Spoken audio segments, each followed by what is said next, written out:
What's up, Rovers? Today we're going to be looking at the route I took to reach Databank 20 as easily as possible without feeling the grind as much. Should be hitting it later today. Now this guide may come a bit late to you all, but I'm sure some of us have been busier and haven't had as much time to grind. Hopefully this multitasking two birds with one stone approach makes things easier for you. Some of you may know that I produce content for a variety of games and do other things on the side, which is the main reason why it's taken me so long to hit Data 20, despite it seeming like this is all I play at the moment. Anyways, let's take a closer look at what I did.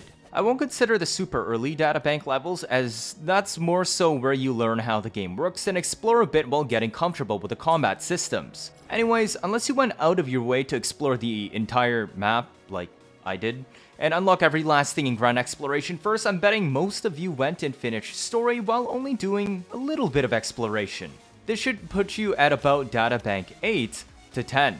Databank 9 is the last cost upgrade to 12 capacity when equipping echoes. Now is the time I would recommend to start pushing your union level by finishing up any main quests or side quests currently in your log. If you haven't yet, go and work on finishing your milestones in your guidebook. The mine is down here because I already finished it. Now you don't have to immediately finish chapter 6 all the way, but you should be working on this as you can, and remember, because it grants you Union EXP, Astrite, upgrade materials, and Rover wave bands, as well as some shell credits. By the time you get comfortable with sorting out most of your side quests and some milestones, and maybe even a little bit of exploration, you should be around Databank 12 to 13. If you aren't yet, kill any world bosses you haven't until you get their echoes the first time. At this point, if you have not done so yet, I would recommend looking up the guides on the Red Mist elites that many others have uploaded and covered since launch. At Databank 12 to 13, you probably have mostly blue and purple echoes evenly split. Farming Red Mist elites will give you purple and gold echoes. Even the guides from CBT2 are accurate for their location, as that has not changed.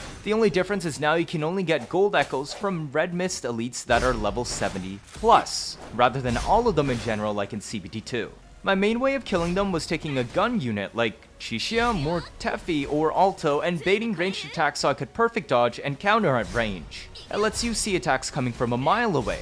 Dodge counters and parries do % max HP damage to any enemy in the overworld that is not a boss, so this would be the most reliable way to kill them if their levels massively outscale you. You can also bring friends in and co-op and just absolutely destroy them, since enemies typically can only focus on one teammate at a time.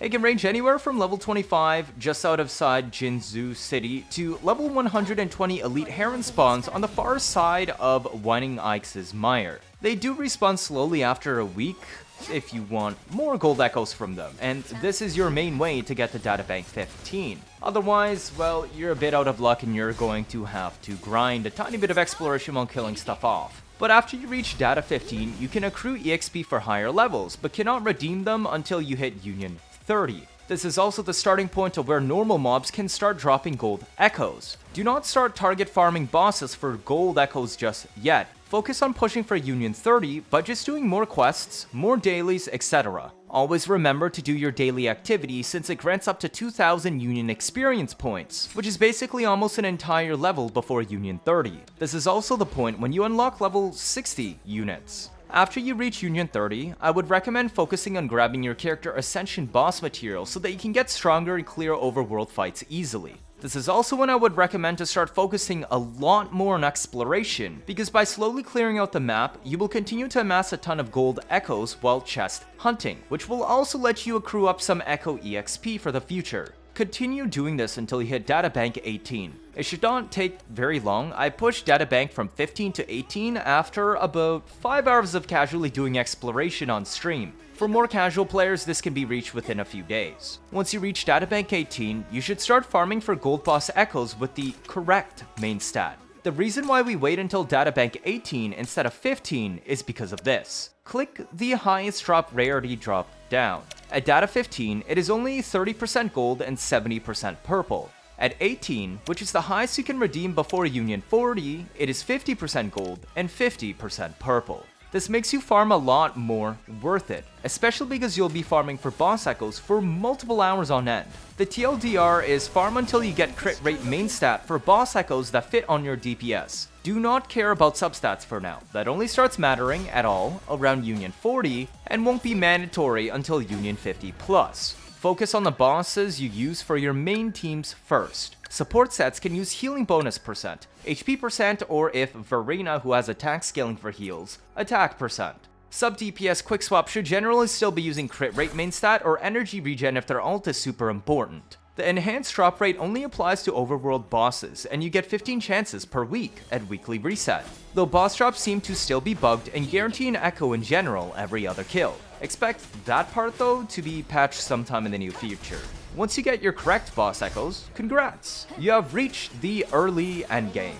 Your main goals now are to finish exploration of the entire map at your own pace. Grab boss echoes for your Team 2 and Team 3s down the road, farm elites every day to hopefully get the correct elemental main stat on the correct Sonata set, and spend Waveplates on skill upgrade materials from domains. You should always prioritize Waveplate usage for boss materials needed first, because it is the only material that you cannot obtain elsewhere. Skill materials can be obtained from the craftsman, as well as spending Waveplates in domains. Once your skills are fully built up, outside of weekly boss materials, then you will now spend every day dumping your Waveplates into Tosset fields to farm for Echo EXP items. Yup, that's the current endgame. Feel free to try out the Tower Adversity and Holograms as you like, as these provide harder challenges while also giving currency that can be exchanged in-shop for more Echo EXP, among other things, and Astrite. If you're still having issues getting the correct element on Elite Echoes, check out my guide at the top right for 2 free correct element elites to get your first team's DPS up and going. Cheers! If this is your first time watching, feel free to leave a like or better yet subscribe. Let me know your thoughts down in the comments. Stick around if you want to see interesting videos on a nearly daily basis. You don't miss out on any of that, do you? That'll be it for this video. Thank you all for watching and see you all next time.